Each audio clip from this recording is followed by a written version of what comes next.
ஓம் முருகப்பெருமான் திருவடிகள் போற்றி.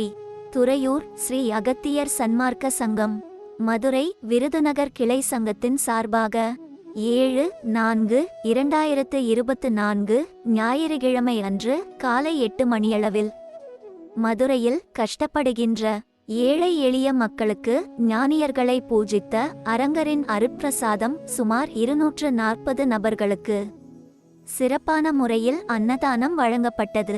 இந்த பசிப்பினி போக்கும் தர்மகாரியத்திற்கு பொருளுதவி செய்தவர்கள் குவைத் திரு ராமதாஸ் அண்ணன் குடும்பத்தார்கள். இந்த புண்ணிய தருமத்திற்கு பொருளுதவி செய்தவர்களும் தொண்டு செய்தவர்களும் உண்டு மகிழ்ந்த மக்கள் அனைவரும் வாழ்வில் எல்லா நலமும் வளமும் பெற்று இன்புற்று வாழ வேண்டும் என்று ஓங்கார குடிலாசானின் திருவடியை பணிந்து பூஜித்து வேண்டிக் கொள்கிறோம். மேலும் தங்களால் இயன்ற பொருளுதவி செய்ய தொடர்புக்கு திரு மோகன் கென்னடி, அலைபேசி எண் 9842145689 மற்றும் 9842101357. நன்றி, வணக்கம்.